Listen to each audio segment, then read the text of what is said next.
poner este culto en las manos de nuestro buen Dios. Aleluya.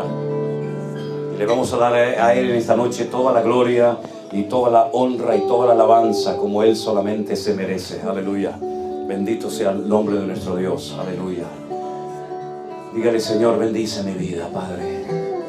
Lléname de tu presencia. Aleluya. Gloria a tu nombre, Señor. Ponemos este culto en tus manos. Pedimos que tú bendigas, Señor, nuestras vidas. Que tú hables a nuestros corazones.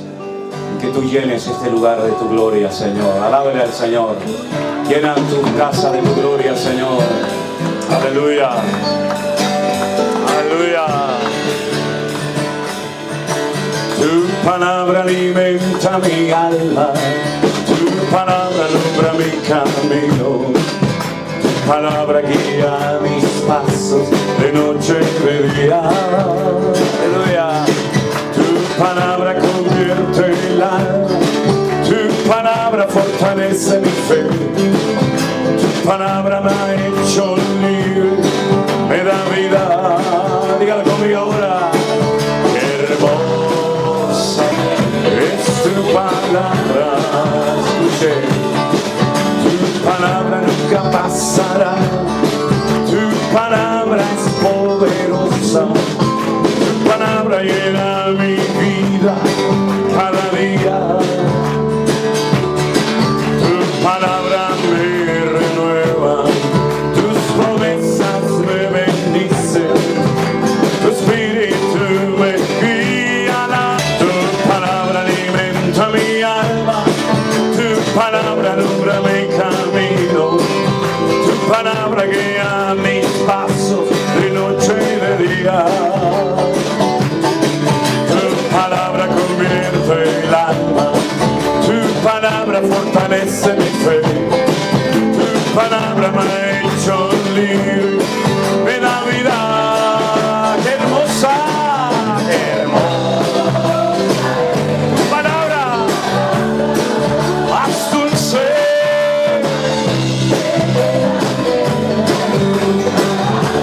Sí, Señor. Amén. Qué hermosa es tu palabra.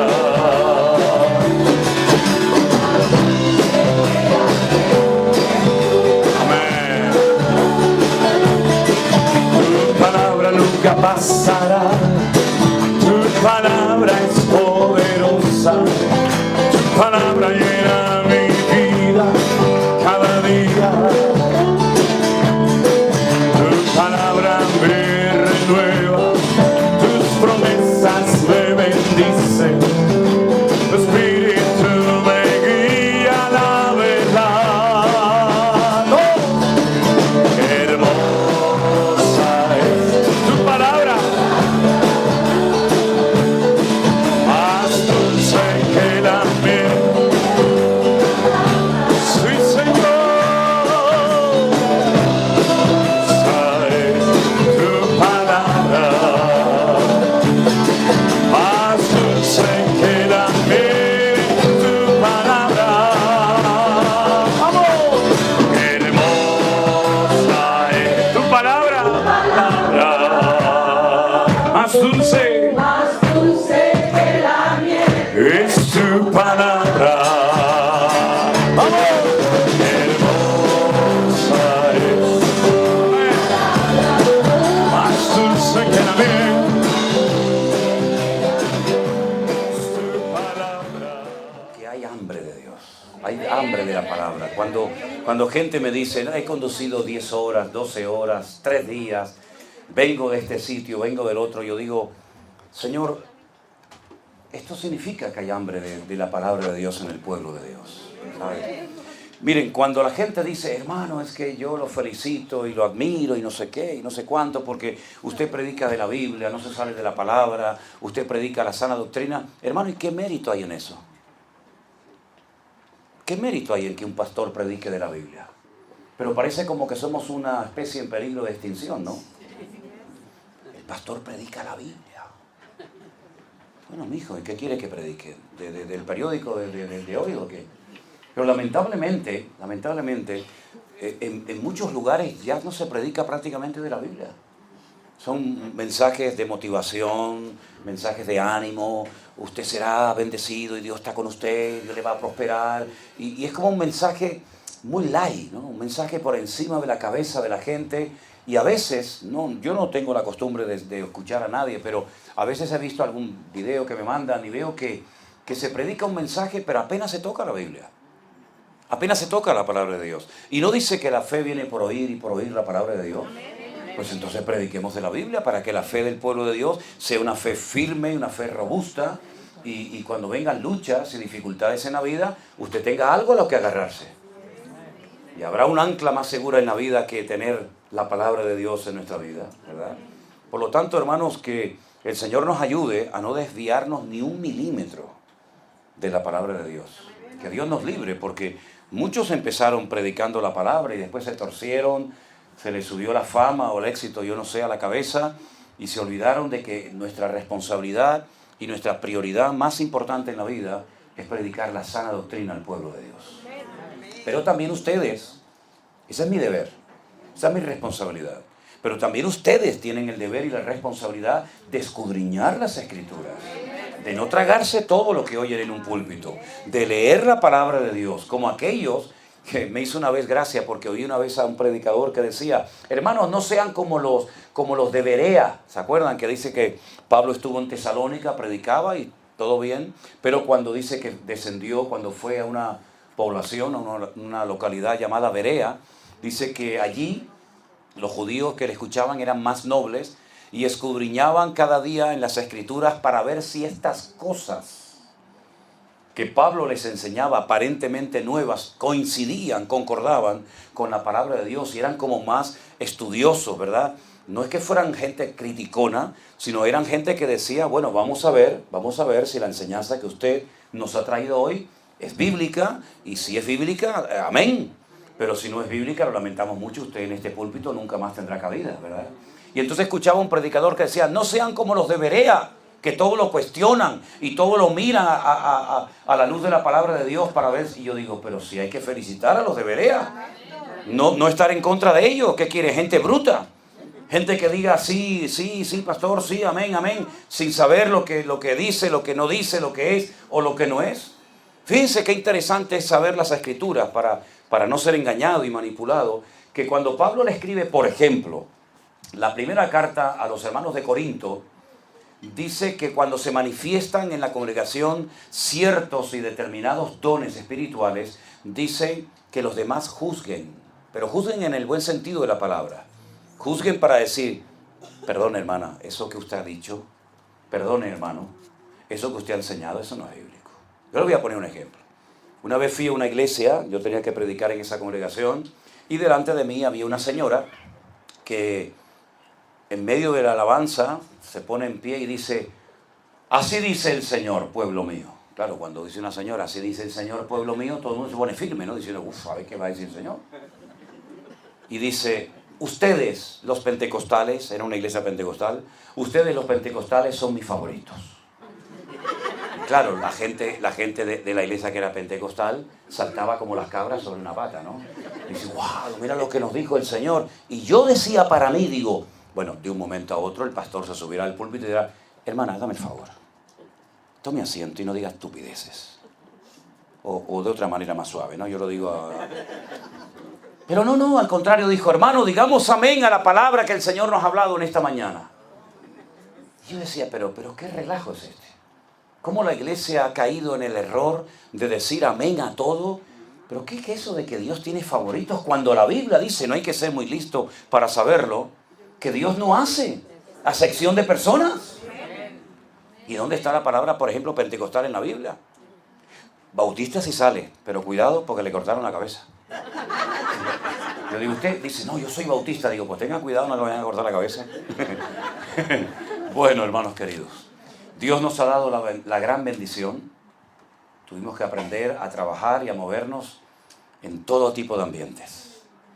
En ambientes ultrapentecostales, en ambientes ultraconservadores, con gente que van en una línea doctrinal, con gente que va en otra línea.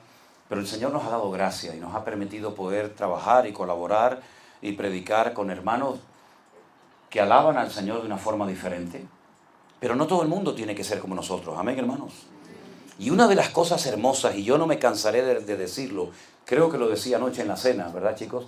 Que una de las cosas hermosas de la iglesia virtual es que es capaz de aglutinar, por ejemplo, en este salón o en un hotel o donde sea, a hermanos que no se conocían, hermanos de diferentes iglesias, de diferentes denominaciones, y ver cómo somos capaces de unirnos, dejar a un lado las diferencias que siempre las ha habido y siempre las va a haber a lo largo de la historia, es así, pero somos capaces de unirnos juntos alabando a nuestro Dios. Miren, por ejemplo, el ejemplo de estos muchachos, de estos músicos. Ellos no son todos de una misma iglesia, ¿verdad? Ellos son de diferentes congregaciones, pero son amigos y cuando, por ejemplo, vengo aquí como el año pasado, pues se juntan, a pesar de que son de diferentes congregaciones, para alabar juntos al Señor. Porque aquí no estamos levantando en alto una iglesia, una denominación, un ministerio, un hombre. Aquí estamos levantando en alto al Rey de Reyes y al Señor de los Señores. Y si alguien quiere levantar sus manos, que lo haga, pero no critique al que no lo haga. Y si alguien dice, yo prefiero no levantar mis manos, ok, no lo haga, pero no critique al que quiera hacerlo. Porque lo que tiene que imperar por encima de todo esto es el amor a Dios. Y el amor a los hermanos. Porque yo creo que el gran problema de la iglesia no es tanto doctrinal. Yo creo que el gran problema de los cristianos hoy en día es la falta de amor. Que parece como que todos tienen que ser como nosotros. Mire, yo estuve en una escuela bíblica, en un seminario, que fíjese lo que me decían. Nosotros tenemos ¿cómo le llaman? ¿La bombilla, la lámpara? La bombilla de 100 vatios. El foco. Tenemos el foco de 100 vatios. Los demás hermanos, y mencionaban una serie de denominaciones, tienen el de 50, el de 40, el de 30 y el de 10. Y en el escudo de la denominación ponía full gospel. Nosotros predicamos el evangelio completo. Los demás lo mutilaron. Nosotros predicamos el evangelio completo.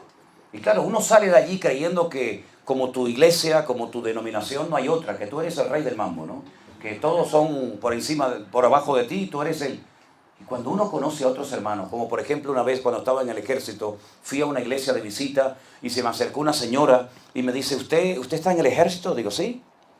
Dice, tenga, hermano, las llaves de mi casa, usted puede cuando salga venir a nuestra casa. Me presentó a su marido, me presentó a sus hijos, venga a casa para que usted tenga un lugar tranquilo y pueda descansar. Y yo eso nunca lo había visto, ni nunca lo había presenciado, ni experimentado, por ejemplo, en la iglesia, en la denominación en la que yo me crié en aquellos años. Y entonces el Señor me mostró que hay gente buena en todas partes, hermanos. Y hay hermanos hermosos que a lo mejor no alaban, no cantan, no tienen el estilo que tú tienes y que crees que es el mejor del mundo, pero qué hermoso es cuando nos damos cuenta de que en Cristo somos uno.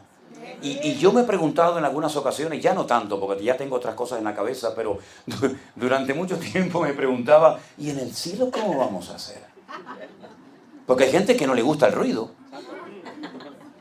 Hay gente que le gusta el ruido. Hay gente que sin ruido no pueden vivir. Y hay gente que con ruido dice, yo no aguanto eso, ¿verdad? ¿Cómo vamos a hacer en el cielo? Porque yo creo que en el cielo algo de ruido va a haber, ¿eh? Algo, no mucho, pero algo va a haber. Hombre, junten ustedes a todos los cristianos, cientos, miles y millones de cristianos de todas las épocas, ¿verdad? Desde el siglo I hasta ahora. Y cuando cantemos, algo de ruido haremos. ¿Y cómo será ese lugar? Bueno, empecemos a entrenar desde ahora, hermanos. Si vamos a tener que, iba a decir soportarnos, si vamos a tener que estar en la eternidad todos juntos, empecemos a practicar desde ahora. Y no digamos, no, los bautistas por allá, los pentecostales por acá. En Cristo somos uno y tenemos que estar por encima de esas tonterías que le han hecho mucho daño a la iglesia del Señor. ¿Saben por qué estos movimientos que todos sabemos que están creando tanta confusión en los colegios, en las universidades, etcétera? ¿Saben por qué tienen tanto éxito? Porque son una piña. Porque son unidos y viajan y apoyan sus manifestaciones y sus días, etcétera, etcétera. Están unidos entre sí. ¿Por qué Dios no destruyó a la gente en el tiempo, por ejemplo, de la Torre de Babel? Si hacían maldad, y eran igual de perversos que los de la generación de Noé en el diluvio. ¿Por qué Dios destruyó a la generación de Noé en el diluvio y no destruyó a la gente que quería construir la torre de Babel? ¿Por qué? Porque en la época de Noé se peleaban, había guerras, había violencia, había agresividad entre la raza humana. Pero en el tiempo de la torre de Babel descubrieron un principio. Trabajaron juntos, con una misma meta, con una misma visión. Y Dios respeta, incluso en los inconversos, el principio espiritual de la unidad. Por eso una iglesia unida es indestructible. Tal vez no tenga una buena alabanza, no tenga unos buenos instrumentos, no tenga un buen salón, pero si se mantiene unida, esa iglesia, esa familia, ese hombre es indestructible. Por eso el Señor oró en Juan capítulo 17, Padre, que sean uno, como tú y yo somos uno, perfectos en unidad, para que el mundo crea que son mis discípulos. Por eso, mis queridos hermanos, lo que tenemos que orar es para mantenerlos siempre unidos, a pesar de la distancia, porque esa es otra gran lección que el Señor nos ha dado, que a pesar de la distancia, a pesar de los distintos trasfondos, ¿verdad?, de los que han venido muchas personas y se han integrado a la vida de la iglesia virtual, hemos aprendido a trabajar juntos y a mantenernos unidos a pesar de la distancia. Nosotros cuando tuvimos este problema, esta prueba tremenda con Miriam, con nuestra hija, sentíamos que un ejército de miles de hombres y mujeres en todas partes del mundo estaban orando por nosotros y por su salud. Lo sentíamos, porque no es normal la paz que el Señor nos dio en aquellos días con semejante prueba que teníamos en casa. Y sentíamos que la gente estaba orando por nosotros. Muchas veces la gente me dice, hermano, ¿usted no se cansa? Digo, mire, le voy a contar algo. Cuando llegamos, ¿cuándo fue ayer? Cuando llegamos, yo estuve, desde que llegué prácticamente, yo no cené, porque yo no ceno cuando hay esas cosas, ni muchas veces ceno. Pero cuando yo llegué a casa, después de estar horas de pie, saluda a este, saluda al otro, beso por aquí, beso por allá, foto aquí. Y uno me decía, no, me salió mal la foto, otra foto, y ahora de derecha, y ahora de izquierda, y ahora... Cuando yo toda mi vida he odiado las fotos, porque no me han gustado, pero bueno, ahora el Señor me dio la vuelta a la tortilla, ¿no? Cuando yo llegué a casa, después de horas de estar de pie, le dije a Cristina, ¿sabes una cosa? No estoy nada cansado. Podría otra vez tener un culto y cantar y predicar y hacer... Y me dice ella, es que eso es de Dios. Digo, claro, ¿tú sabes la cantidad de gente que está orando por nosotros en estos días, hermano? Gente de todo el mundo están orando. Y el Señor nos da una fuerza como las del búfalo, dice la palabra del Señor. Claro, después cuando uno llega a casa, después de unos recorridos de este tipo, uno llega reventado. Así que no dejen de orar cuando me vayan, sino sigan orando para que no pegue no pegue el bajón. Pero gracias de verdad, de todo corazón, a todos los que oran cada día por nosotros. Y toda la gloria y la honra se la lleva el Señor. Aleluya. Gloria a Dios. Gloria a Dios. Miren, quisiera leerles unos versículos en esta noche. Disculpen a los que están de pie. Pero bueno, así saben lo que es estar de pie. En el libro de los Hechos, que lo escribió Lucas, el mismo que escribió el Evangelio, este hombre era muy detallista, se daba cuenta de cosas que, por ejemplo, Mateo no cuenta, o Marcos. Lucas es una persona que nos cuenta cosas que uno dice, fíjate en lo que se fijaba Lucas. Por ejemplo, ¿no? Dice que cuando llegaron al aposento alto había 120 personas. Y uno dice, ¿qué tiene que ver? Pero es que él sabía que el día de la ascensión de Cristo habían visto al Señor ascender 500 hermanos a la vez. Pero cuando llegaron al aposento alto una semana más tarde, solamente había 120. Se habían apartado 380 por el camino. Y eso lo cuenta Lucas, y eso tiene una explicación. Y te das cuenta que Lucas se da cuenta de detalles y de cosas realmente tremendas. Y una de las cosas que le llamó la atención a Lucas, que la cuenta en su libro, es cómo eran nuestros hermanos en aquella época, cómo eran los cristianos en aquellos primeros días, en aquellos primeros años de la iglesia primitiva en Jerusalén. Y preste atención, dice la Biblia en el libro de los Hechos, capítulo 2, el verso 43, que sobrevino temor o respeto a toda persona y muchas maravillas y señales eran hechas por los apóstoles. Y todos los que habían creído estaban juntos, como el Salmo 133, ¿verdad? Juntos, en armonía. estaban juntos y tenían en común todas las cosas. Eso es lo que es comunión. Es una unión en común. Estaban juntos todos. Vendían sus propiedades y sus bienes y los repartían a todos según la necesidad de cada uno. Y perseverando unánimes cada día en el templo, porque aún no había sido destruido, partían el pan en las casas y comían juntos con alegría y sencillez de corazón, alabando a Dios y teniendo favor con todo el pueblo. Y el Señor añadía cada día a la iglesia los que habían de ser salvos. Qué tremendo, ¿no? Así eran nuestros hermanos en aquellos primeros días cuando había recién nacido la iglesia. Seguían yendo al templo. Prácticamente el 100% de la membresía de la iglesia primitiva eran todos judíos. Todavía no había llegado el evangelio a los gentiles, es decir, a los que no eran judíos. Y ellos seguían yendo al templo porque el templo estaba en Jerusalén, ellos vivían en Jerusalén y el templo era el centro religioso de la época. Los sacrificios. Ellos no dice que ellos iban a hacer sacrificios, sino que dice que subían al templo a orar, porque era lo que se conocía en aquel tiempo como la casa de Dios, el lugar donde Dios había depositado su gloria, y ellos subían 3 veces al día a orar. Esas 3 veces que subían al templo a orar, por la mañana se llama Shaharit, por la tarde se llama Arbit y por la noche se llama Minjá, o la Minjá y Arbit. Eran las horas de los sacrificios y la gente subía al templo a orar. Pero dice la Biblia que no solamente subían al templo a orar, sino que en las casas también hacían algo muy interesante. Y a mí me llama la atención que no solamente relata lo que hacían de puertas para afuera, como por ejemplo ir al templo a orar, sino lo que hacían de puertas para adentro. Porque a veces hay como un divorcio entre lo que somos de puertas para afuera y lo que somos de puertas para adentro. Y parece como que somos 2 personas, ¿no? Como esos que tienen bipolaridad y se comportan de una manera por el día y de una manera diferente por la noche. Vamos a la iglesia, cantamos, alabamos al Señor, oímos su palabra, somos muy amigables, muy amorosos, pero luego cuando entramos a casa el ángel se convierte en demonio. Y se va toda la amabilidad, se va toda la espiritualidad. La casa, en vez de ser un centro de entrenamiento y de adoración para el Señor, es todo lo contrario, ¿verdad? Pero en el templo, en la iglesia, somos otra persona. Y Lucas lo que refleja aquí es que ellos eran iguales, dentro y fuera. Cuando los veían y cuando no los veían, en el templo y en sus casas. Ahora, nosotros interpretamos como cristianos a veces la Biblia de una forma incorrecta. Y por ejemplo, cuando leemos que ellos partían el pan en las casas, ¿qué es lo primero que nos viene a la mente? Cuando decimos partían el pan, celebraban la Santa Cena, ¿verdad? Pues no es así. La Santa Cena viene de la fiesta de Pesaj, la fiesta de la Pascua, y es una fiesta que se celebra una vez al año. Yo no digo que celebraran la Santa Cena una vez al año, no estoy diciendo eso. Pero los judíos parten el pan y reparten el vino todos los sábados en sus casas. Todos los sábados del año.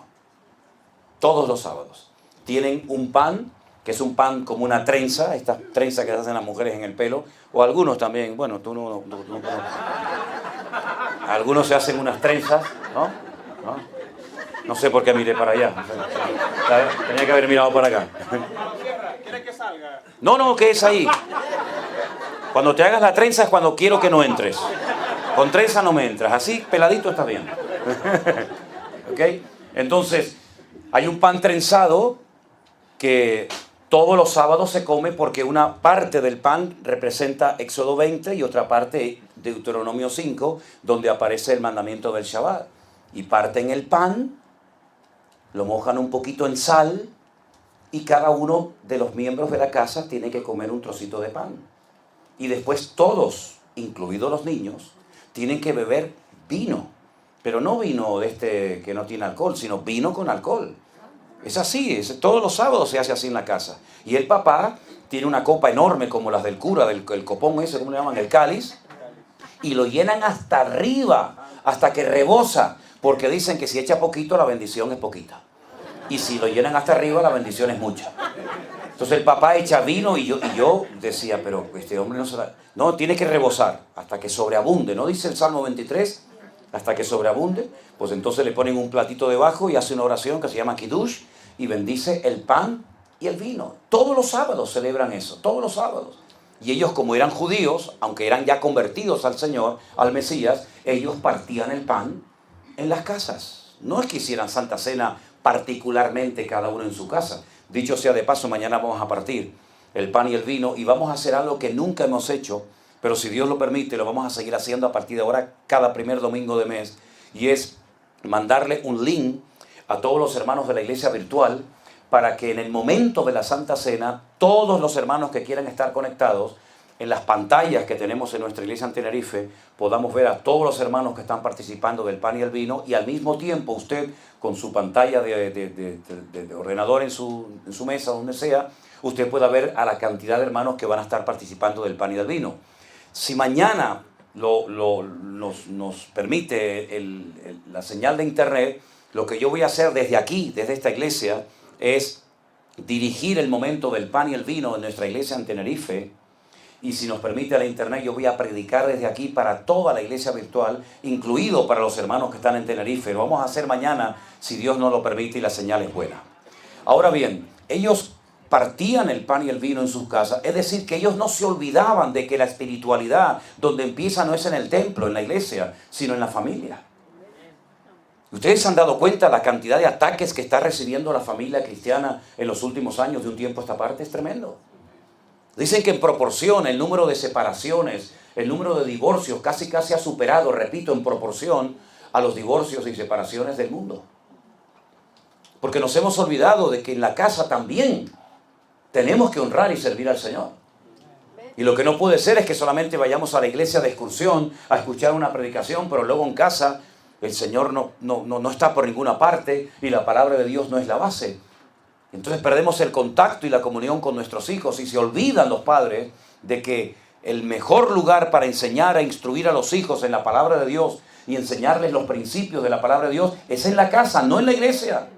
La iglesia es un refuerzo. La casa es el lugar donde el papá y la mamá tienen que trabajar juntos en equipo y enseñarle a esa criatura, los años que lo tengas bajo tu techo, la palabra de Dios, para que cuando fuere viejo aún no se apartare de sus caminos. Fíjense, por ejemplo, cómo trabajan los padres no cristianos, los padres judíos en Israel cuando tienen hijos. Bueno, primeramente decirles que en Israel el tener hijos es una bendición y no impiden que vengan, sino al contrario, oran para que vengan. Y una familia normal, en Israel mínimo tiene 5 o 6. De ahí para arriba. 5, 6, 7, 8, 9, 10, lo que sea. Pobres mujeres, ¿verdad? Pero lo curioso es que la madre se toma en serio el transmitirle la fe, la confianza en el Señor a sus hijos. Por eso cito muchas veces el ejemplo de Timoteo. Cuando Pablo habla de él, dice: Timoteo, la fe que ahora tienes habitó primeramente en tu abuela Loida y posteriormente en tu madre Eunice, y estoy seguro que ahora también en ti. Una fe no fingida, una fe verdadera en el Señor. La mamá transmitía la fe, porque la palabra fe en hebreo es la palabra emuná. Y dentro de la palabra emuná usted puede leer que dice mamá, dice es mamá en hebreo. Emuná. Empiezas leyendo a mamá, que te transmite la fe y la confianza. ¿Y el papá qué hace? ¿Ver la televisión? ¿Estar en el bar emborrachándose? No, los creyentes judíos en Israel no tienen televisión en sus casas. No usan televisión. No tienen. El papá lo que hace es que le transmite el conocimiento de la palabra a sus hijos. Y los niños aprenden a leer y a escribir en casa antes de ir a la escuela. Y aprenden no solamente algún versiculito suelto, como nuestros niños de la escuela dominical, sino que aprenden capítulos enteros de memoria y libros enteros de memoria de la Biblia. De tal manera que usted habla con un muchacho de 12, 13, 14 o 15 años y, hermano, sabe más versículos de la Biblia que muchos pastores hoy en día. ¿Verdad? Es verdad que conocen más de la palabra de Dios que del Dios de la palabra. Es verdad. Pero cuando esa gente se convierta, cuando a esa gente se les caiga las escamas de los ojos, como por ejemplo le ocurrió al apóstol Pablo, imagínense el conocimiento, la base que tienen de las Sagradas Escrituras esas personas. Por eso ustedes, cuando leen, por ejemplo, y hago un paréntesis, en el libro del Apocalipsis, cuando el Señor decide escoger a 144,000 de ellos a 144,000 judíos, 12,000 de cada tribu, en 3 años y medio evangelizan el mundo, cosa que la iglesia no ha hecho en 2000 años. Porque son personas que tienen un tremendo y profundo conocimiento de la palabra de Dios, ¿se da cuenta? Por lo tanto, los discípulos, la iglesia primitiva, es verdad que iba al templo, iban a orar, pero también en las casas practicaban la fe que decían tener en el Señor. ¿Cómo está su vida espiritual, su vida cristiana dentro del hogar? ¿Es el Señor el dueño de esa casa o quién es? ¿Es verdaderamente su hogar un lugar donde sus hijos aprenden la palabra de Dios, aprenden a orar, aprenden primeramente los primeros textos de la Biblia? ¿Es verdaderamente así? ¿O su casa es un caos y su casa es un desorden? Fíjense qué importancia le da el Señor a la familia, al hogar, que cuando, por ejemplo, alguna persona quiere ser diácono, es decir, un servidor dentro de la iglesia del Señor, una de las cosas que menciona, dentro de otras muchas, es que sus hijos sean convertidos. Cuando alguien quiere ser pastor, pues más todavía. Dice, pues el que no sabe gobernar su casa, ¿cómo va a gobernar? ¿Cómo va a dirigir y a presidir la casa del Señor? Por lo tanto, su prioridad no es el ministerio. Su prioridad no es su trabajo, hermano. Su prioridad son sus hijos, su familia y su matrimonio.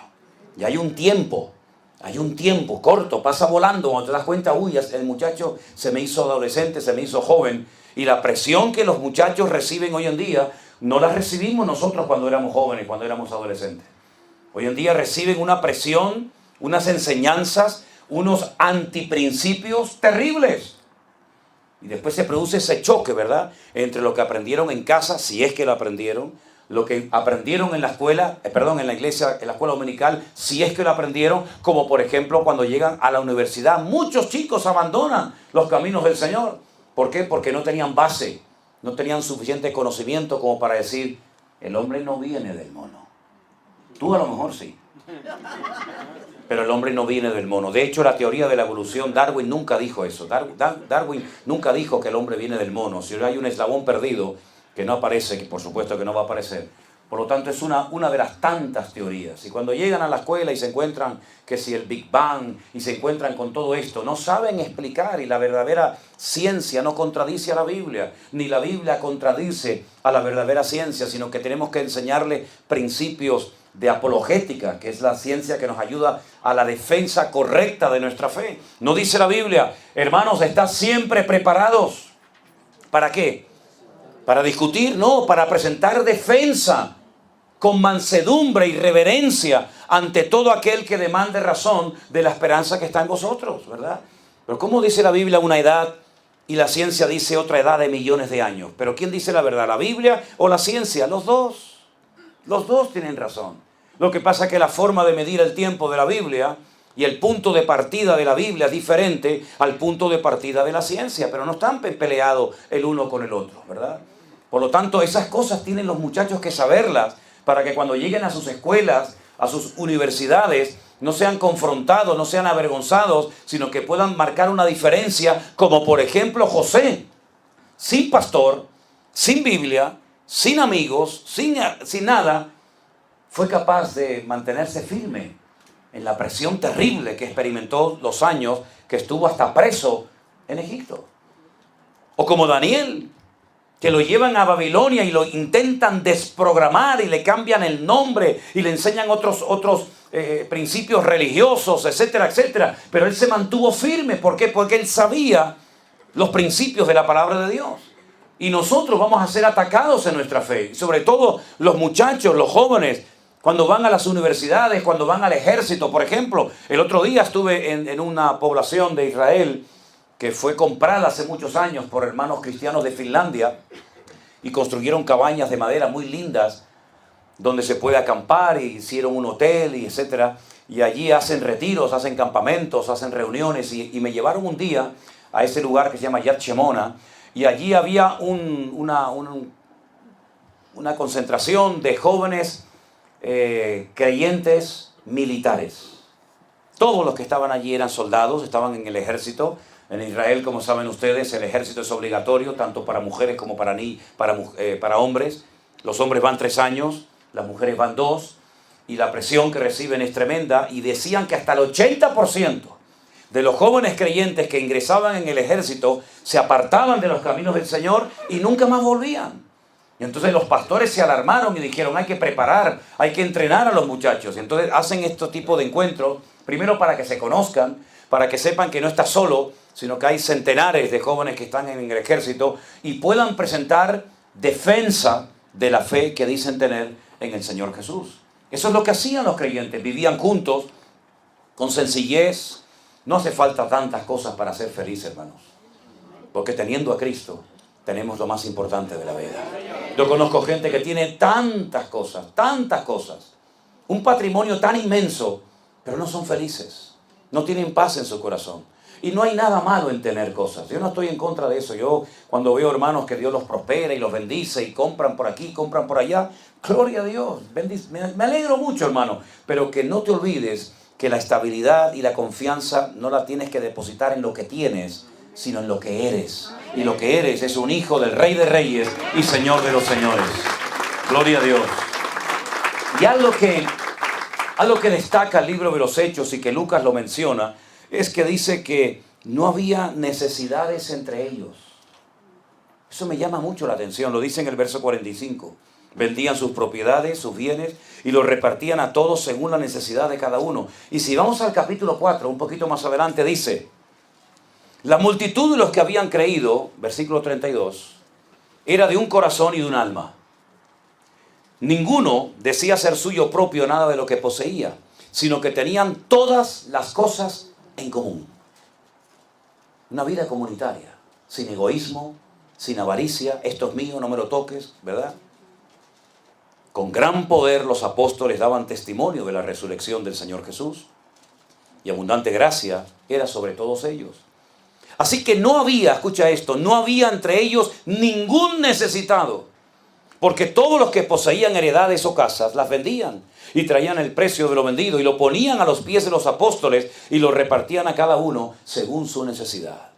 No era obligatorio, no era un mandamiento de la iglesia que tenían que traer sus propiedades, sus riquezas. No, era algo que salía, brotaba de corazones generosos, de corazones solidarios.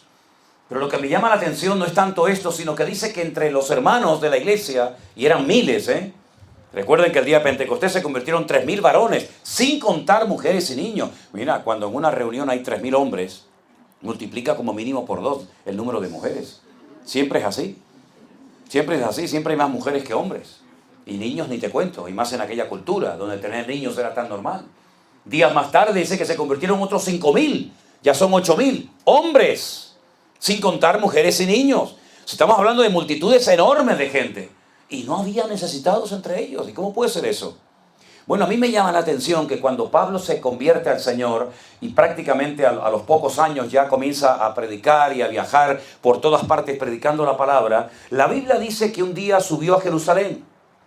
Y cuando llegó a Jerusalén dice, para no haber corrido en vano, yo voy a hablar aparte en privado con los que él dice que consideraba las columnas de la iglesia, y menciona a Pedro, a Jacobo, a Santiago y a Juan, y dice que les expuso en privado el evangelio que él predicaba, lo que él hacía, cómo predicaba, cómo enseñaba, cómo preparaba obreros, cómo establecía comunidades, congregaciones, y dice que no, como que no le llamaron la atención. Esto lo cuenta en la carta a los Gálatas.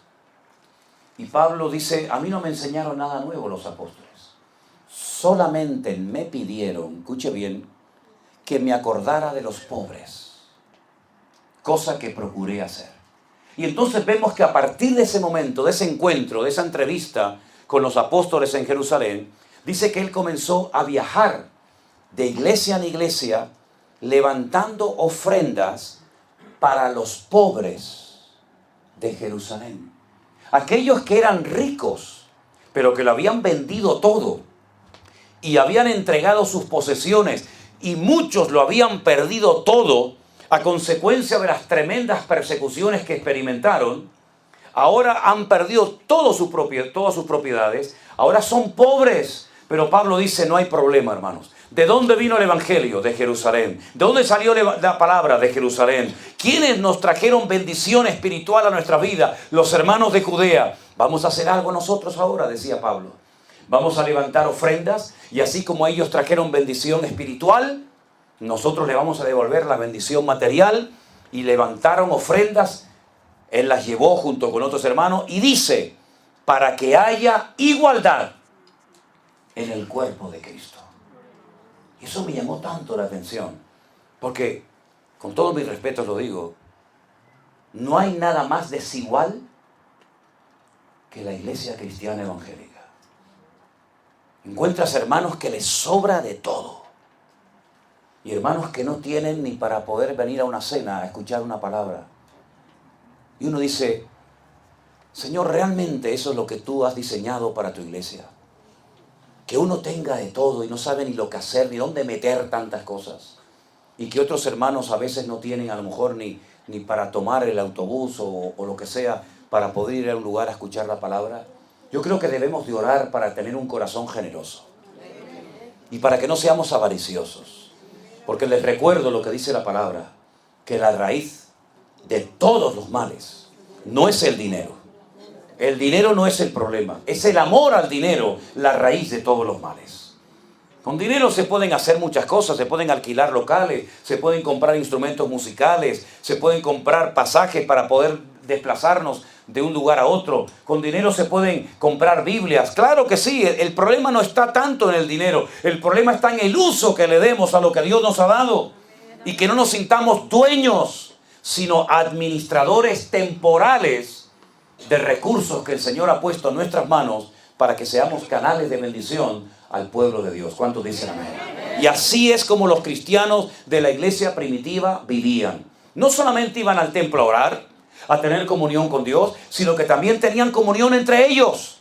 Y yo les animo, a hermanos de una misma zona, a hermanos de una misma ciudad, de la iglesia virtual, que tengan comunión entre ustedes. Hablaba con mi hermano Paulo y le decía, hermano, si hay otros hermanos que forman parte de la iglesia virtual en tu zona, reúnanse, por ejemplo, el primer domingo de cada mes, ¿verdad? Para poder participar juntos de la cena del Señor.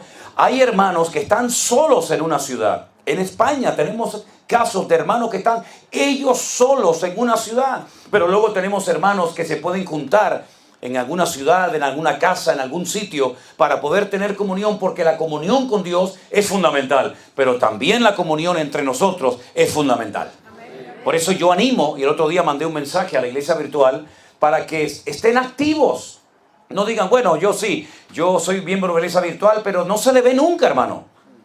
No se le ve nunca, no participa nunca. Usted no sabe si hay un hermano que se está muriendo en un hospital. No sabe nada. No sabe la victoria que hemos obtenido aquí o allá. No sabe nada porque está totalmente desconectado. Y por eso cuando hay reuniones de oración, métase y participe. Presente sus peticiones de oración y oiga las peticiones de los demás también. Y cuando hay una bendición, nos gozamos todos. Y cuando hay un problema, lloramos todos también. Y eso es lo que queremos fomentar en la iglesia virtual. Gracias al Señor por las redes sociales que todavía podemos usar. No sé hasta cuándo, no lo sé. Pero si Dios nos permite conectarnos con hermanos de cantidad de lugares, aproveche y valore ese privilegio y tenga comunión, no solamente, repito, con el Señor, sino tenga comunión con otros hermanos. Preocúpese, o mejor, ocúpese en llamar, hermana, ¿cómo está? ¿Cómo está su hija? Hermana, ¿y aquellos papeles que estaba esperando al final le llegaron? ¿Y el problema que tenía con su esposa, con su niño en el trabajo se resolvió? En otras palabras, ábrase a la necesidad de otras personas, porque la Biblia dice que es mucho más bienaventurado dar que recibir. Fíjense qué interesante cuando uno dice las formas que el Señor utilizó para traer enseñanza, para hablar a su pueblo, es que, hermanos, Dios habla por todas partes. Pablo llegó a decir a los romanos en el capítulo 1 que las cosas invisibles de Dios, como su eterno poder y su deidad, se hacen claramente visibles por medio de su creación. Es decir, que usted observa la creación, el atardecer que tuvimos esta tarde, espectacular. Esos dos planetas que tenemos ahí en el horizonte que se han alineado milagrosamente. Los cantos de los pájaros, Dios habla a través de la creación. No haces caso a través de la creación. Hablaba en su momento a través de las estrellas y aquellos magos de Oriente. fueron guiados por una estrella desde Babilonia o tal vez más allá para poder llegar al sitio exacto donde el Señor había nacido. Y el Señor habla a través de su palabra. Y el Señor habla de tantas formas, incluso a través de la orografía, a través del país en el cual se escribió la Biblia, que es Israel. Yo le decía a los hermanos, y ustedes saben que lo he comentado allí, que Israel es uno de los pocos países del mundo que tiene 4 mares, 2 internos y 2 externos. Tienen por un lado el mar Mediterráneo o el Mare Nostrum, que empieza en Israel y termina en España, o al revés, empieza en España y termina en Israel, como quieran. Tienen al sur el Mar Rojo y tienen dentro del país dos mares. Al norte el Mar de Galilea, al sur el Mar Muerto o el Yam HaMelach, el Mar de la Sal. Y fíjate qué curioso, el mar de Galilea está vivo. Hemos comido los peces que se pescan en ese lago, porque es un agua que recibe agua de los montes del Golán, y entra el agua y sale, y entra el agua y sale, y muchos campos son regados con el agua del mar de Galilea, o el mar de Genesaret, o el Kineret, como se llama, porque tiene forma de quinor. ¿Quinor qué es? Quinor es un arpa, y Kineret, de tal manera que cuando soplan los vientos hay unos ruidos que se oyen solamente allí, que es como el sonido de una arpa gigante en aquel lugar, ¿verdad? Y es interesante que cuando usted viaja hacia el sur, sale el río Jordán y entra en otro mar muerto. No hay vida. Porque recibe, pero no da. ¿Usted quiere tener la vida del Señor en su corazón? ¿Usted quiere ser renovado cada día? Aprenda a dar. Y no solamente a pedir, dame, dame, dame y dame. Porque repito lo que dijo el Señor, más bienaventurado es dar que recibir. Y si esto fuera poco, dentro de la ciudad de Jerusalén, por si alguien no se había percatado de esto, hay 2 estanques, uno dentro de la ciudad y actualmente otro fuera de la ciudad. Uno que es el estanque de Betesda, donde se recoge el agua de la lluvia y ahí se queda estancada y el agua se termina echando a perder. Y otro que es un estanque de aguas vivas, porque entra y sale agua, que es el estanque de Siloé. Es decir, Dios nos habla de muchas formas y maneras. Lo importante es que captemos el mensaje y nos demos cuenta de que nosotros podemos vivir en victoria si ponemos en práctica lo que hacían nuestros hermanos en la iglesia primitiva. Pero tengo también que decir algo, y es que cometieron un grave error.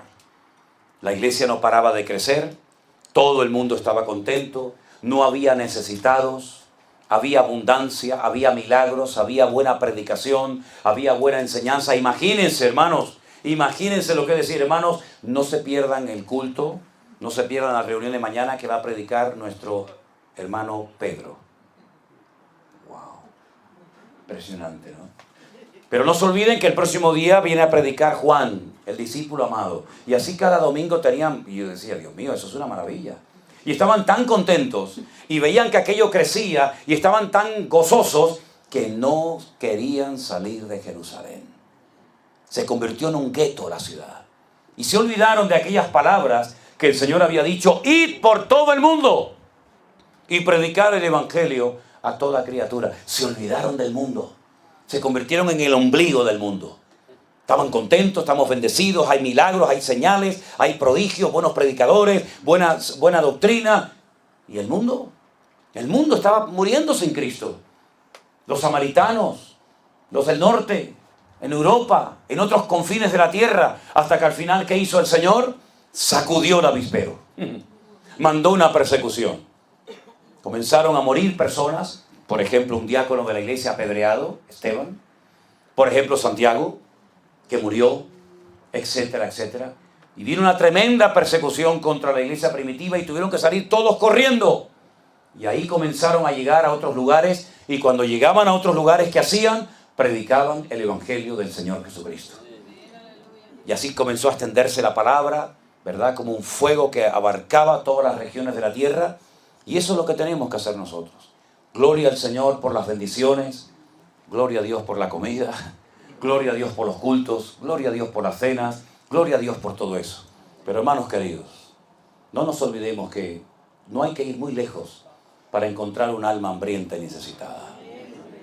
Cada día vemos aquí en Las Vegas gente destruida. Es impresionante, ¿eh? Muchísimos. Algunos no se dan cuenta de que están esas personas a punto de morir. Muchos de los que vemos en estos días con ese carrito lleno de telas y de papeles y de basura, muchos de esos muchachos no terminarán el año. Capaz que morirán en unos días, en unas semanas o en unos meses. Y son almas que Dios ha puesto cerca de tu casa, cerca de tu trabajo, para que no pases por delante y decir, bueno, esa es la consecuencia del pecado. Me acuerdo que un día fui a un país de Centroamérica y me llevaron a dar una vuelta por el centro de la ciudad. Y estaba llena de niños. Saben que con el pegamento y todo esto, drogados, sucios, tirados como animalitos. Y yo pasaba por allí y le decía a los hermanos, una pregunta, ¿y qué vamos a hacer con esta gente? ¿Los vamos a dejar así? Me decía, no, siga, pastor, siga. Esto es consecuencia del pecado. Y le dije, no, esto es consecuencia de tu frialdad. Que ya crees que es normal que haya niñitos pequeños en las calles tirados y para ti es normal y luego te subes a un púlpito a predicar la palabra, como me pasó en Kenia, como nos pasó en África cuando fuimos. Nos llevaron a una iglesia enorme, una iglesia muy bonita, fíjate tú, una iglesia grande allí y casi de lujo en la ciudad de Malindi, en Kenia. Pero enfrente de la iglesia había un basurero gigante, enorme, donde había un montón de gente buscando comida, muchas veces en mal estado, niños, animales, perros, aves de carroña. Allí estaba la gente comiendo y la gente entraba bien trajeada y bien vestida al culto. Y ya no sentían, habían perdido la sensibilidad porque era normal ir al culto a cantar a Dios, a gozarnos al Señor y ver a un montón de criaturas muriéndose de hambre enfrente de la congregación. Como me han contado que en Sudamérica o en Centroamérica hay una iglesia muy grande de uno de estos famosos que enfrente de su iglesia tiene un estercolero y la gente buscando comida para comer. Vergüenza nos debería dar como cristianos y como hijos de Dios. Vergüenza nos debería dar. Los discípulos le dijeron una vez al maestro, Señor, dile que se vaya la gente, que se vayan. Ya escucharon el sermoncito, ya escucharon la predicación, tan contentos que se vayan. Porque el lugar en el que estamos no hay recursos, no hay comida, no hay nada. Y el Señor le dijo, no se tiene por qué ir la gente. ¿Por qué se tienen que ir? Denle ustedes de comer. Y se asustaron y dijeron, ¿nosotros? Y el tesorero del grupo o el que sacaba las cuentas dijo, ni 200 denarios, 200 días de trabajo constante llegarían para dar de comer a tantas multitudes. Habían perdido la sensibilidad por la necesidad ajena de la gente. Y muchos cristianos son así. Ya ni sienten ni padecen, les da lo mismo que la gente se muera de hambre, que no tenga trabajo, que pases con tu auto y veas debajo de un puente a un montón de muchachos, de gente mayor, que no tengan donde cobijarse. Es terrible ver cómo la iglesia ha perdido no solamente la pasión por las almas perdidas, sino la compasión por personas que podrían haberse convertido si alguien hubiera ido a llevarles el evangelio del Señor Jesucristo. Así que mis queridos hermanos, no hace falta ir muy lejos ni irse a África para ayudar a gente tremendamente necesitada y desesperada. Ya sé lo que me van a decir, ya lo sé, lo he oído muchas veces, yo también lo he dicho. Es que hay algunos que le ofrecemos ayuda y le ofrecemos la posibilidad de ir a un centro de rehabilitación para curar si no quieren ir. Sí, ya lo sé. Si yo fui director del primer centro de rehabilitación cristiano en España, de Teen Challenge, aquel ministerio que empezó en las calles de Nueva York con el predicador David Wilkinson. Yo era el director de uno de esos centros. Y sé que hay muchos que no quieren ir porque prefieren vivir una vida de desorden, no quieren someterse, no quieren trabajar, no quieren un horario. Ya lo sé, pero también conozco a miles que se han rehabilitado por haber oído el evangelio del Señor Jesucristo. Y tenemos en nuestra iglesia virtual hermanos, y les voy a presentar ahora a un hermano en el Congreso en Toledo, Dios mediante, un hermano que estuvo metido en la droga durante años hasta que el Señor lo liberó y fue libre y hoy en día es un siervo de Dios predicando su palabra. Así que mis queridos hermanos, Dios tuvo que mandar una tremenda persecución a la iglesia primitiva porque se habían acomodado y se olvidaron del mundo. Y nosotros no estamos en este lugar para ser el centro de atención, sino estamos en este lugar con un propósito y con una misión. Y la misión es ganar el mundo para Cristo. Y cuando la iglesia se duerme y cuando la iglesia se encierra en sí misma entonces el diablo dice, esta es la mía, y se apropian del terreno. Y eso es lo que le ha pasado a la iglesia. Esa ha sido la peor desgracia que le ha pasado al cristianismo. En Europa el cristianismo era una potencia, era fuerte. Países como Alemania, Suiza, Inglaterra, el evangelio era algo tremendo. Europa se ha rendido. Muchas de las iglesias cristianas donde antaño se predicaba el evangelio, hoy en día son discotecas o mezquitas musulmanas. ¿Qué es lo que le va a pasar a este país como no despierte dentro de poco tiempo? Y vemos cómo Europa se ha rendido y ya prácticamente el evangelio ni se ve por ninguna parte. Y es tan difícil que un europeo oiga el evangelio y cambie, ¿verdad? Y el Señor trajo una revolución en los países de Latinoamérica, donde millones de hermanos nuestros se convirtieron al Señor y fueron enviados por todas partes del mundo. Y cuántas iglesias se han abierto con hermanos de Honduras, de Guatemala, de México, de tantos lugares, ¿verdad?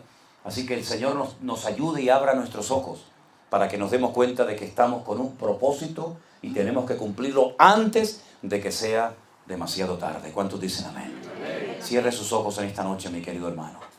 Ahí donde está usted. Pídale al Señor. Señor, yo quiero ser un canal de bendición. Vamos a tocar algo suave, ¿sí? Yo quiero ser un instrumento útil en tus manos. Y no una oveja estéril. No un creyente que como un mueble viejo está en una iglesia sentado en una banca 1 año y 2 y toda la vida y no se reproduce ni le habla a nadie del amor de Dios. Que el Señor nos sacuda nuestras conciencias, amados hermanos, y nos demos cuenta de que el tiempo se acorta y la iglesia virtual está haciendo una labor que tenía que haber hecho la iglesia presencial, pero se quedó dormida. Y entonces el Señor comenzó a extender su palabra a través de las redes sociales y centenares y miles de personas se han convertido y reconciliado con el Señor porque muchas iglesias locales se olvidaron de predicar el evangelio. Y la tragedia fue cuando nos enterábamos y escuchábamos cada día tantas iglesias que se cerraron durante la pandemia y muchas de ellas lamentablemente nunca se volvieron a abrir. Entonces Dios, viendo ese vacío que había dejado la iglesia presencial, comenzó a utilizar las redes sociales y a través de esas redes muchas personas llegaron por primera vez al conocimiento del evangelio y experimentaron el gozo de la salvación. Hermanos queridos, que Dios nos ayude y abra nuestros ojos para que nos demos cuenta de que la iglesia tiene un propósito y un mensaje que dar al mundo y que lo demos sin ningún temor en el nombre del Señor. Padre, te damos gracias por tu palabra en esta noche. Gracias te doy por cada hermano, cada familia aquí representada entre nosotros.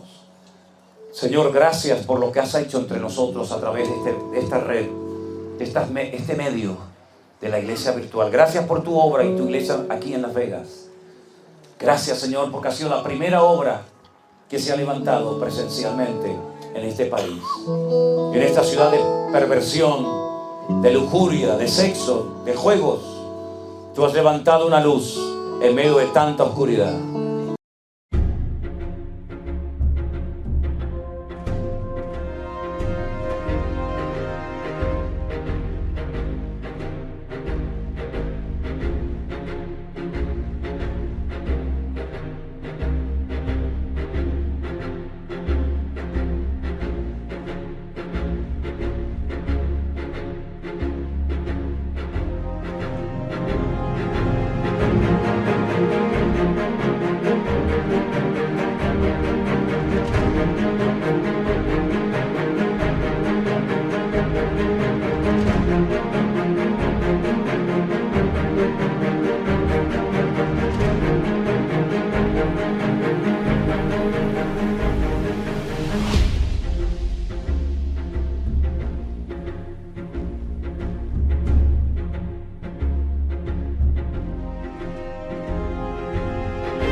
the night in the fragrant gloom. Through the village silent streets where the lanterns glow. The wind brings a gentle breeze as it softly flows. It knows the roads they'll travel, the paths left behind. With every gust it unravels the threads of time. In the laughter of the children, the songs of the old, the wind tells a story, timeless and bold. Oh, the wind returns to home, where the spirit roams. Through the ancient trees and the valleys know. It sings a lullaby beneath the starlit sky, bringing dreams to life as the night goes by. Señor, ayúdanos a extender tu reino y la verdad de Cristo por todas las naciones de la tierra, Señor Jesús. Está bien, está bien. Ayúdanos a despertar a la realidad de que el mundo se pierde sin Cristo y que nosotros tenemos la oportunidad de predicar tu evangelio como nunca antes. Pablo, está bien, está bien. Levantamos nuestras voces en genuina adoración. Nos gozamos hoy aquí, adorando a nuestro Dios. Bendeciré tu nombre eternamente y para siempre. De suprema alabanza eres digno, mi Señor. Es más, levantamos nuestras voces en genuina adoración. Nos gozamos hoy aquí, adorando a nuestro Dios. Bendeciré tu nombre eternamente y para siempre. De suprema alabanza eres digno, mi Señor.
Gracias al Señor.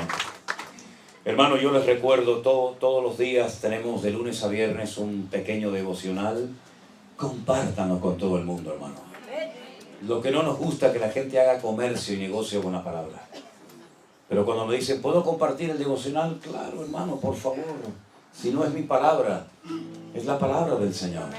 Así que aproveche toda oportunidad, los contactos, los compañeros de trabajo, los amigos, los familiares. Comparta la palabra de Dios sin ningún temor. Es un privilegio el poder compartir la palabra de nuestro Dios.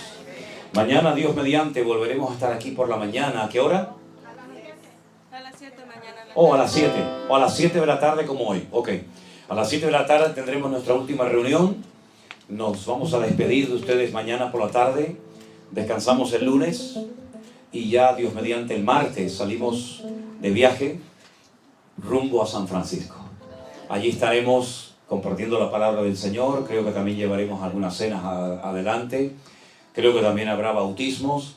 Y ya será la última parada por este tiempo. Y vamos a estar orando para que el Señor también nos dé la fuerza y palabra necesaria y suficiente para poder ministrar a nuestros hermanos allí. Nos hemos gozado muchísimo, muchísimo en estos días. Y yo quiero que antes de que nos marchemos, usted salude a todos los hermanos que conoce y a los que no conoce también.